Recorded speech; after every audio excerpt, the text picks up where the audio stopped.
ଏଠି ସାରକୁଣାର ଭିତରେ ଭିତରେ ଆସିଛି ଏଠି ନାଳ ଦେଖିପାରୁଛୁ ଆପଣ ଗୋଟେ ନାଳ ପୁରା କୁହୁଡ଼ି ଦିଶୁଛି। ବଣେଇରୁ ହେଇଯିବ 40-50 କିଲୋମିଟର। ଏ ନାଳ ଯାଇଛି ପୁରା ବ୍ରାହ୍ମଣୀ ନଦୀରେ ମିଶିଛି। ୟାକୁ କୁହନ୍ତି କୁରାଢ଼ୀ ନାଳ। ଆପଣମାନେ ଦେଖିପାରୁଛନ୍ତି। ଆମେ ଆଜି ସକାଳୁ ସକାଳୁ ପୁରା ଟାଇଗର ସେନ୍ସ ପାଇଁ ଏବେ ଯାଉଛୁ ଜଙ୍ଗଲକୁ।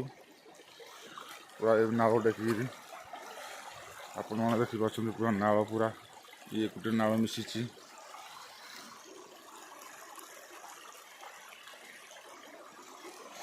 ଏବେ ଆମେ ଟାଇଗର ସେନ୍ସ ପାଇଁ ଜଙ୍ଗଲକୁ ଢୁକିବୁ। ଏ ନାଳ ପାରି ହେଇକି ଯାଉଛୁ। ଆପଣମାନେ ଦେଖିପାରିବେ ପୁରା କୁହୁଡ଼ିରେ ନାଳ ପୁରା କେତେ ଭଲ ଦେଖାଯାଉଛି।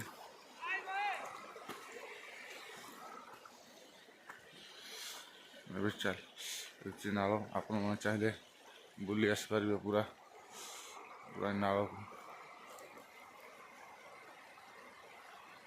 ନେକ୍ସଟ ଭିଡ଼ିଓରେ ଆପଣଙ୍କୁ ଜଣାଉଛି।